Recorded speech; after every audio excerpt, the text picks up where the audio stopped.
skal jeg lage noen digge tortillas. Jeg skal bruke indrefilet, bacon, løk, chili, hvitløk og et annet norsk produkt jeg har tatt med meg. Fantastiske Como Mexico sine tortillas. Helt annen kvalitet enn det du vanligvis får til fredagstacoen. Panne over hit. Her har vi et godt stykke argentinsk kjøtt. Her har vi tatt av litt ulike stykningsdeler. Til denne retten her skal jeg bruke indrefilet, og det er rett og slett fordi at jeg får fettet mitt fra bacon. Så skjærer jeg det i skive, bare for at det skal gå litt kjappere. Jeg skal selvfølgelig salte det med salt fra Nord-Norge, for det er jo det man gjør når man er i Argentina. Røkt salt fra saltstrømmen, med et hjemmelaget chilipulver.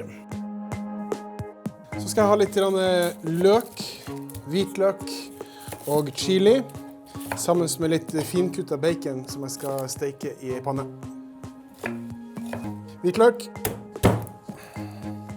Argentina er det nest største hvitløksproduserende landet i verden. Jeg synes det er vanskelig å lage mat uten hvitløk, altså. Hvitløk og løk lukter helt fantastisk. Hvor er vi på spicinesen i dag, Jon Kåre? Nei, du kan kjøre på. Oi, oi, oi.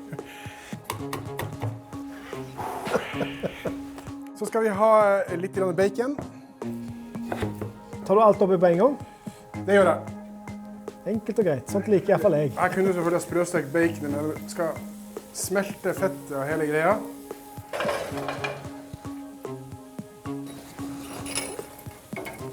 Høy varme, så får jeg denne fine karamelliseringen på alt egentlig.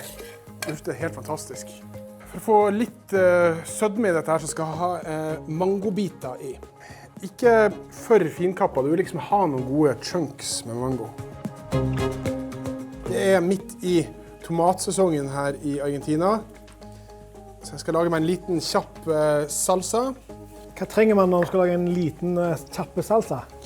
Gode tomater, rødløk og olivenolje og salt. Det er som å holde det enkelt da, ikke sant? Og nå har vi veldig, veldig gode tomater. Så da la tomaten skinne. Litt lime. Skvett med olivenolje til. Se på de fargene, hæ? Sånn skal mat se ut. Så har jeg altså 5 år vellagret Norvegia. Det er den beste norske osten jeg har smakt noen gang. Se på dette her, hæ? Wow! Her må du steke kjøttet sånn som du ønsker. Ja, dette er passe. Se på det der. Skjærer dette bare i skive og så i terninger. Så har jeg litt ost i bunn. På med det nydelige kjøttet. Mango. Ost igjen på toppen. Så helt på toppen etter osten, litt av dette så brente løken og baconet. Så presser jeg litt ned.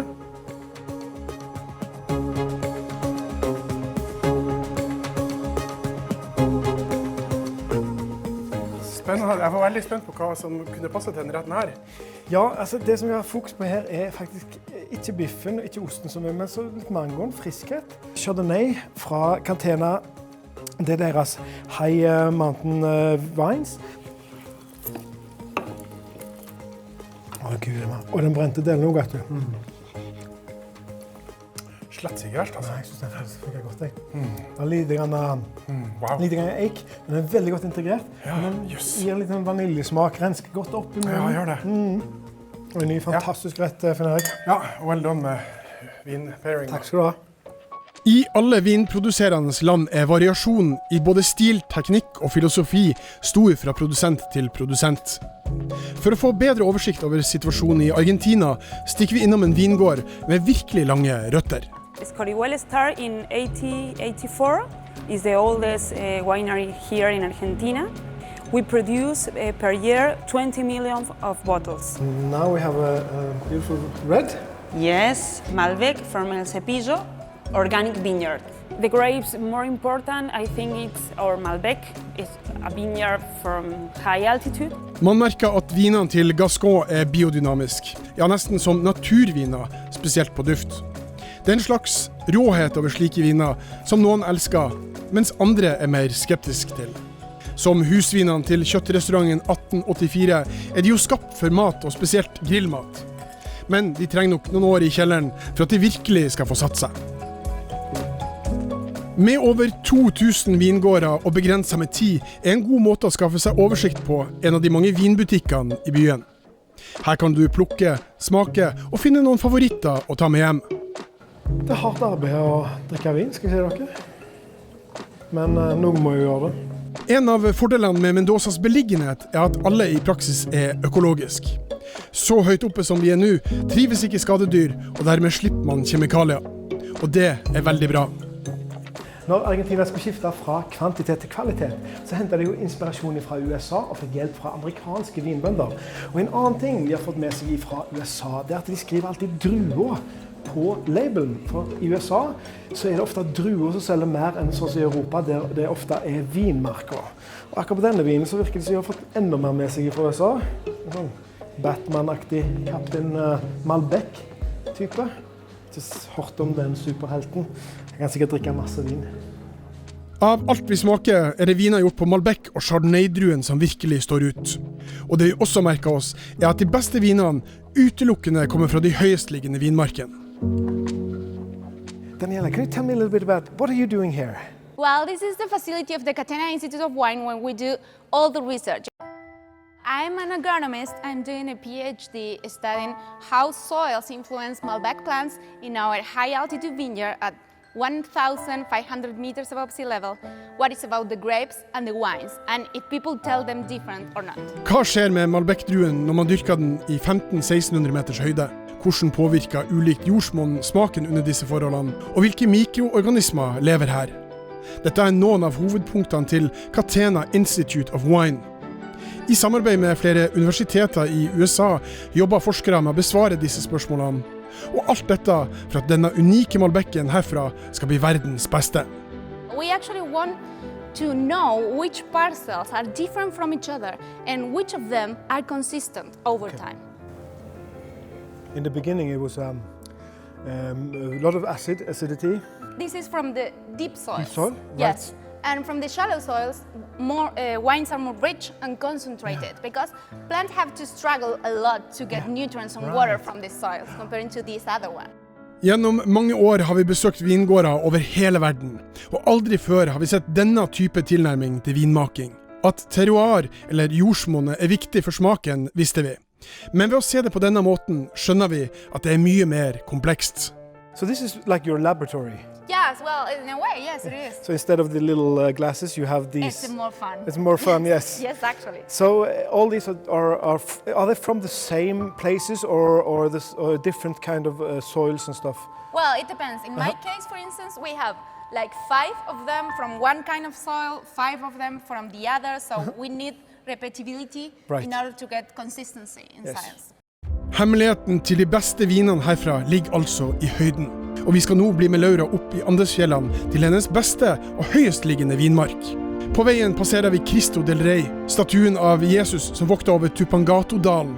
Et symbol på hvor viktig vinmaking for argentinske vinbønder. Where are we now? What is this place? Oh, this is the Adriana Vineyard. Okay. And what's so special about this vineyard?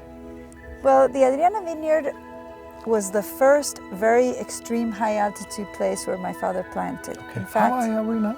Yeah, so we are at almost 5,000 feet elevation, 1,500 meters, yes. Oh, that high. Well, so my father went to Bordeaux, where he met a very famous producer, and we had brought a red wine from Argentina, from the classic region, traditional region, and we tasted it with him, and I was actually there, and he said, this wine reminds me of a wine from the Languedoc. Yeah. And the Languedoc, for a Bordeaux producer, is the worst. So it was an insult. My father came back to Argentina from that trip and he said, I want to look for the cool climate in Mendoza. And there's 2 ways to get cool climate here. You either go south or you go west towards the mountains. His own viticulturist said, the grapes will not ripen. And my father said, that's perfect. I want to test the limit of vine cultivation. Men vitikulturisten tok feil, og faren til Laura fikk sitt store gjennombrudd her oppe på 1500 meter. For Malbec-druen ble ikke bare moden, men den ble mye bedre. So here there's more sunlight intensity, and we have done some research that has shown that the skins are thicker because the grape is protecting the seed. Yes. And it makes thicker skins at the higher altitude, so you get richer wines. We are actually heading to a soil pit where we study the soil of the vineyard. Okay. Yes, you go first. Yes.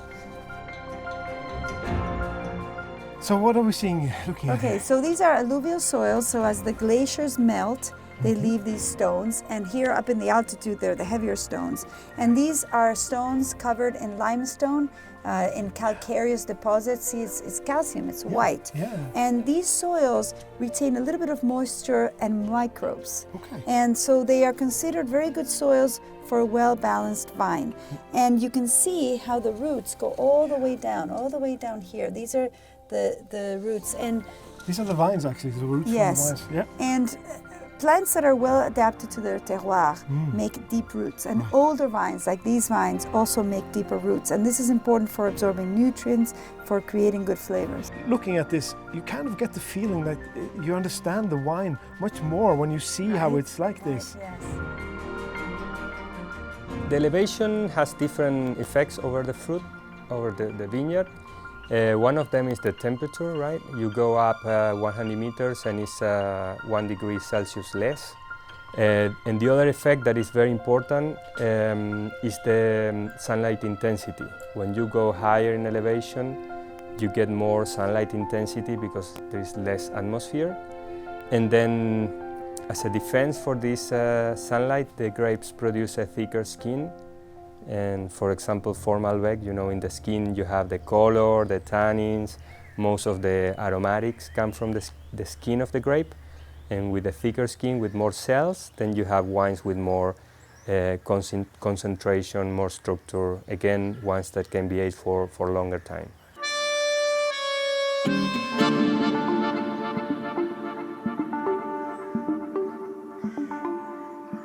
What are we drinking? We are drinking Adriana River Stones Malbec. We were just at the soil pit with all the stones.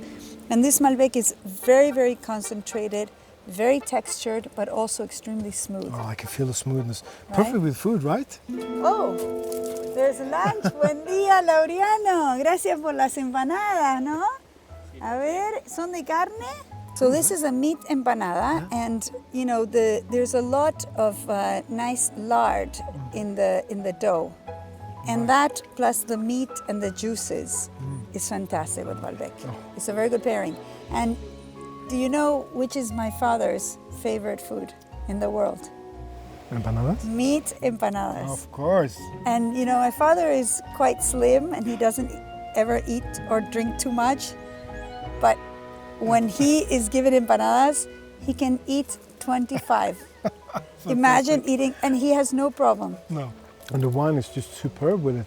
Like you said, it cleans up the lard, brings out the flavors, the spiciness of the Malbec, and then this is just perfect. Til slutt skal jeg lage min soleklare favoritt. Jeg skal lage grilla ostesmørbrød. Jeg har med brioche bunna. Jeg har denne fantastiske Norvegian som har vært lagret i 5 år. Jeg har Arctic Salt fra Saltstraumen oppe i Nord-Norge. Og jeg skal bruke dette entrecôte-stykket som Jon Kåre har vært med og partert. Enkelt og greit, og for å få en liten argentinsk twist så skal jeg ha frisk oregano. Det er jo liksom kjøttet sammen med denne fantastiske Norvegian som er stjerna i denne retten. Og som de har sagt argentinerne her nede, vi trenger bare salt som krydder for kjøttet vårt er så godt. Jeg må si at jeg er ikke sponset av Arctic Salt, jeg bare synes det er et fantastisk salt. Sånn er livet. God ost er jo essensielt i et godt ostesmørbrød, det sier seg selv. Laget av melk kun fra kyr på Jæren.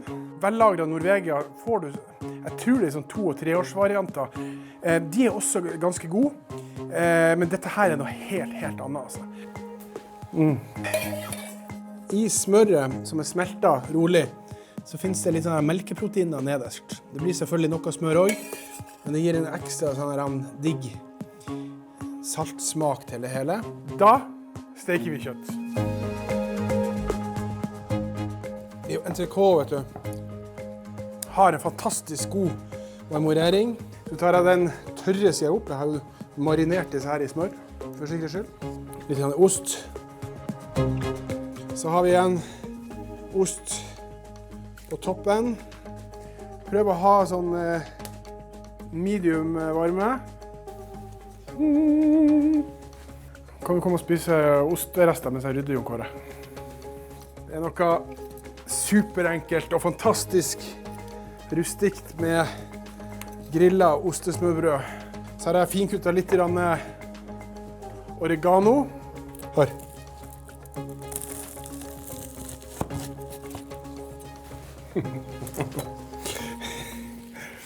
En gang til. Klar? Ja. Myggen helt nedpå. Hørtes det godt ut? Det hørtes veldig godt ut. Ok, bra. Litt fersk oregano rett fra hagen her borte. Klar for vin? Veldig klar for vin. Du, det ser helt amazing ut. Ha? Du, når det gjelder vin her, så tenkte jeg at dette er i utgangspunktet, selv om at du ikke lager noen ting som egentlig er billig, så er jo dette en veldig enkel, og det kan gjøres veldig billig. Ja, det kan det. Så jeg tenkte her, for vi har hatt noen dyreviner nå, eller dyre, det er fra 170 oppover. Ja. Dette her er en vin som heter Alamos. Den kjenner jeg fra Polen. Den koster bare rundt 140 kroner. Og så har vi jo hatt masse Malbec. Dette er en Cabernet Sauvignon. Ja. Det er jo en drue som går godt til kjøtt. Å, Gud, det var godt. Wow. Det er ikke noe motstand da. Det er så smooth at Det er så smooth. Kjøttet er bare som smør. Å, klink. Ja. Klink inn, altså. Litt grann av den der Bordeaux-stilen i denne vinen der, som jo er veldig godt til kjøtt. Mye vin for pengene, altså. Og det er veldig mye vin for pengene. Dette var fantastisk. Ja, takk. Det er høydepunkt på turen. Ja, det er gøy, altså. Så nå må vi videre, må vi ikke? Ta med vin og gå, da. Mer å gjøre. For å krone dette kulinariske eventyret skal vi nå opp i Andesfjellene for å møte argentinske cowboyer. Og der skal vi gjøre som cowboyer stort sett gjør: grille og ri. For et sted, hæ? Wow! Helt utrolig. Herregud, vi er i Andesfjellene, endelig. Ja, vi har kommet oss høyere enn Galdhøpiggen, og du ser, det går bare rett oppover videre. Jeg kjenner godt på pusten, Ja, altså. sant. Så jeg har fått med meg Maria som bor på denne fantastiske gården. What a beautiful place. Thank you very much. Is this your family ranch? Yes, my family ranch and my office. Quite an office. Quite an office, yes. We're gonna have some nice asado. What kind of meat do we have? So we are going to have some pork flank that we used to prepare just with lemon, a lot of lemon. We put lemon on this since 2 days before. And then we are going to have some black sausage. These are made by blood. Yes. Cow blood and pork blood. Do you like it? A lot. It's my favorite. It was a tradition in Norway a long time ago. Ah, really? But not so much. Not so much now? Yeah, no, only crazy people eat it. Here in an asado, you always need black sausage. Always. Så empanadasen er ferdig. Til og med empanadasen skal være stekt med røyk og flammer. Det kan vi like. Ferske, deilige empanadas. Jeg skulle likt å sagt at det er jeg som lager dem, men det er Maria og hennes familie som driver denne gården. If you have the best empanada, you have to eat it with the legs open because for sure it's going to lose a lot of juice. Wow. Good. Is it your family recipe? Of course. Of course. So this is, in Argentina we say punta espalda. Okay. It's a cut of meat that is very close from the ribs. Okay, yeah. Of course, this is cow. Fantastisk fint temperert kjøtt. God fres i gløren her. Do you use a lot of spices with the meat? No, nothing. Why? Because the flavor is so good that we don't need it. We don't put another condiment, nothing. Salt and to the barbecue. Oi, oi, oi. Fantastisk. For et herremåltid. Det kan bli... Herregud. Wow. Why is the asado so important for Argentinian cooking? Because we have the best meat in the world, I think. So we need to take advantage that we have a very good meat. So, for example, me, I have meat at least 4 times during the week. 4 times a week. A lot, yes. Ser bra ut. Ja, Finn Erik, nå har du vært flink, altså. Jeg har fått god opplæring. Da. Ja, jeg synes dette er helt outstanding, altså. Hva har du lært? Høy varme, gode råvarer. Det er enkelt, Jon Kåre. Og så er det spennende at de bruker stykningsdeler som faktisk... Dette er 2 stykningsdeler jeg aldri før har brukt på denne måten. And here we say salud. Salud! Og da gjenstår bare én ting.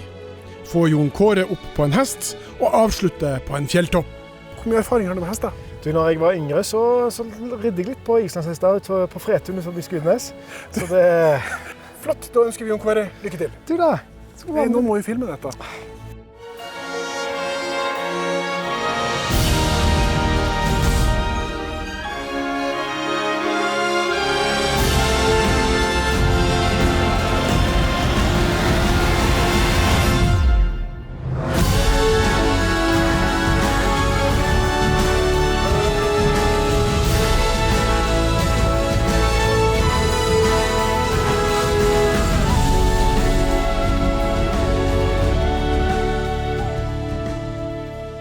Altså, argentinsk cowboy, se på Jon Kåre.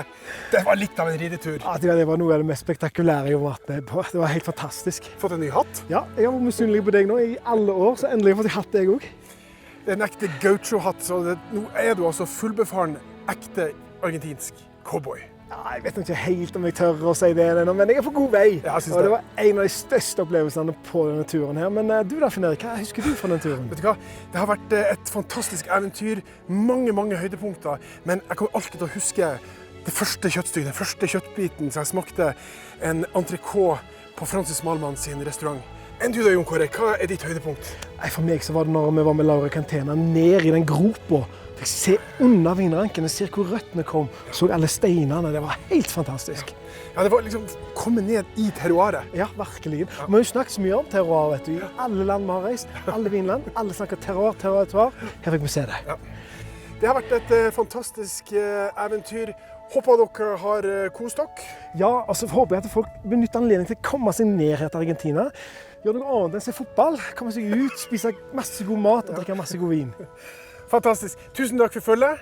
Skal vi gå og drikke litt vin? Ja, altså, du må jo ri du også. Ja, det er klart. Jeg har den villhingsten, broren til Jolly Jumper, han er rett der nede. Han kan du få. En villhingst, altså. Ja.